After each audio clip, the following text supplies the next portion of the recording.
नमस्कार, अस्सलाम वालेकुम। स्वागत है आपका लाइव हिंदुस्तान के वीडियो शो दीन दुनिया में। मैं हूं इमरान खान। आइए आज के इस शो का आगाज करते हैं, लेकिन उससे पहले आपसे गुजारिश रहेगी कि हमारे इस शो को लाइक कर दीजिए ताकि ये ज्यादा से ज्यादा लोगों तक पहुंच सके। आपसे भी गुजारिश रहेगी कि इमरान खान के साथ आखिर तक कनेक्ट जरूर रहेगा। तो 26 जनवरी 2025 को इतवार का दिन रहेगा, यानी रविवार, और इस दिन मिडिल ईस्ट यानी वेस्ट एशिया में फिर एक नई हलचल हो सकती है।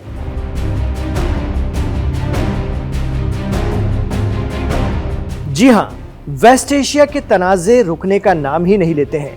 गजा में हमास और इसराइल के बीच भले ही सीज फायर हो गया हो, लोग खंडहरों और मलबे में तब्दील शहर की तरफ वापस लौट रहे हो, लेकिन अब एक दूसरे महाज पर इसराइल को फिर मुश्किलात का सामना करना पड़ सकता है।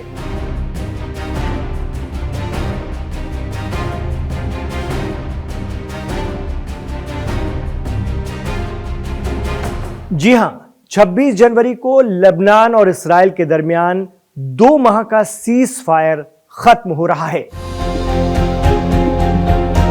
फ्रांस के दखल से शुरू हुई जंगबंदी की मियाद अब खत्म होने को है, लेकिन इस बीच इल्जाम लगता रहा है कि इसराइल ने लेबनान में बार बार सीज फायर की खिलाफ वर्जी या वायलेशन किया। कहा जा रहा है कि इस दरमियान इसराइल ने साउथ लेबनान में करीब 100 से ज्यादा बार मुआहदे की अनदेखी की।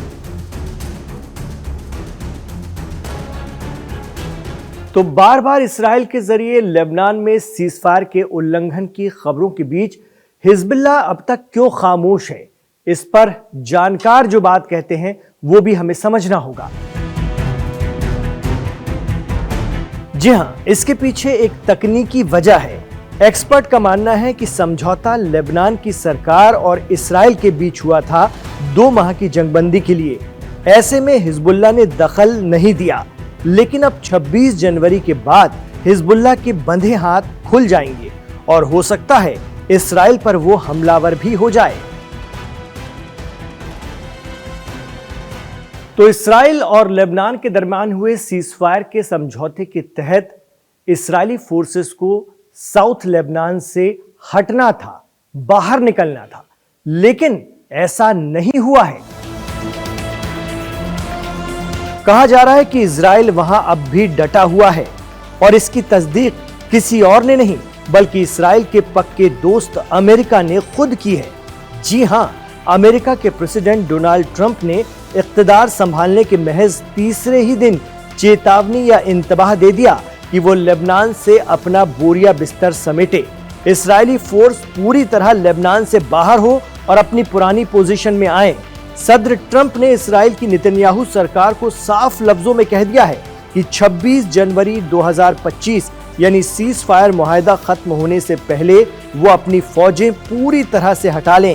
एक भी इसराइली फौजी वहां नहीं होना चाहिए।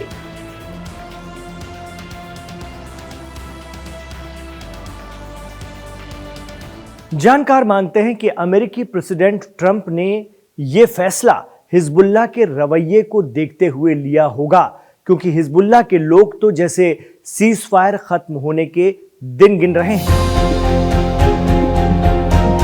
ऐसे में उम्मीद की जा रही है कि इसराइल शायद ही अपने सबसे मजबूत दोस्त और पार्टनर की बात को टाले। हिजबुल्लाह के लोग तो इस कोशिश में हैं कि कब सीज फायर हटे और इसराइल से उसकी जुर्रतों का हिसाब किया जाए। कहा जा रहा है कि लेबनान में हिजबुल्लाह के साथ इसराइल को लंबी जंग आसमान से और फिर जमीन पर उतरकर लड़ने के बावजूद भी कुछ हासिल नहीं हुआ। सीज फायर के लिए समझौते की मेज पर इसराइल पहुंचा, तब तक वो लेबनान के एक गांव पर भी कब्जा नहीं कर पाया था। इतना ही नहीं, लेबनान के अंदर घुसकर जमीनी जंग में इसराइल को अपने फौजियों और रिसोर्सेज से भी हाथ धोना पड़ गया। तो हिजबुल्लाह ने भी लेबनान की जंग में भले ही अपनी टॉप लीडरशिप गंवाई, लेकिन उसने इस जंग में हार नहीं मानी थी। कहा जाता है कि जब इस्राएली फोर्स ने महसूस किया कि उनके फौजी लंबी जंग लड़कर थक रहे हैं, तो उन्होंने सीज फायर की पहल की। ये सीज फायर लेबनान सरकार और इसराइल के बीच हुआ। हिजबुल्लाह ने सिर्फ इसमें हामी भरी, क्योंकि सरकार में हिजबुल्लाह के कई नुमाइंदे मौजूद हैं। लेकिन जिस तरह से इसराइल की फोर्सेस अब भी लेबनान के अंदर बताई जा रही हैं, हो सकता है जंगबंदी खत्म होते ही हिजबुल्लाह उन पर कोई बड़ा एक्शन ले। इसी खदशे के मद्देनजर अमेरिका ने इसराइल को 26 जनवरी से पहले वहां से निकलने की चेतावनी जारी की है। लेकिन इन 2 महीनों के दौरान मिडिल ईस्ट या वेस्ट एशिया में काफी चीजें बदल गई हैं, हालात काफी बदल गए हैं।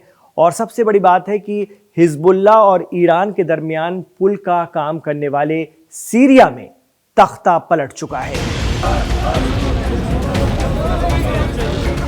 वो गोलान हाइट्स जिसे सीरिया का हिस्सा बताकर हिजबुल्लाह इसराइल पर हमले करता था, सीरिया में HTS के आने के बाद पूरी तरह इसराइल के कब्जे में है। सीरिया में बशर अल असद के जाते ही, हयात तहरीर अल शाम के आते ही इसराइल ने आनन फानन में गोलान हाइट्स को अपने कब्जे में ले लिया था। क्या जंगबंदी खत्म होते ही यानी 26 जनवरी के बाद हिजबुल्लाह इस मुद्दे को लेकर इसराइल पर फिर हमलावर हो सकता है? कहा जा रहा है कि गोलान हाइट्स पूरी तरह इसराइल के कंट्रोल में आने से अब वो सीरिया और लेबनान में आसानी से नजर रख सकता है।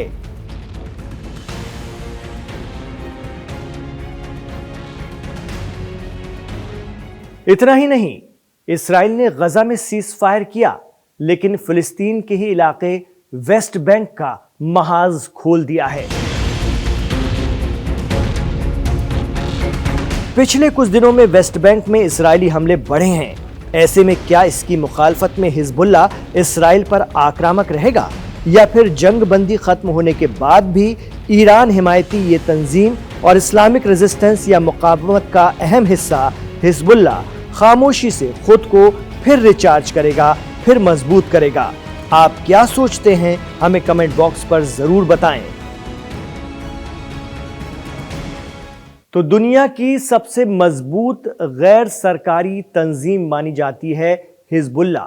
साउथ लेबनान पर न सिर्फ इनका कंट्रोल है, बल्कि लेबनान की सरकार में भी उनकी हिस्सेदारी है। ऐसे में फिलिस्तीन की आजादी, गजा में आक्रामकता और मस्जिद अक्सा के मुद्दे पर हिजबुल्लाह इसराइल के खिलाफ रिएक्ट करता रहा है। कहा जाता है कि हिजबुल्लाह के मौजूदा चीफ नईम कासिम अब भी ईरान में हैं।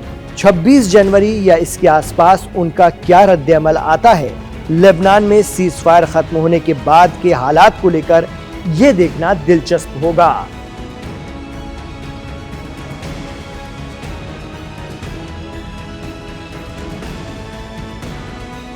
तो ये था दीन दुनिया का आज का एपिसोड। आपको कैसा लगा, हमें कमेंट बॉक्स पर जरूर बताइए। हमें आपके राय, मशवरों और तासुरात का इंतजार रहता है।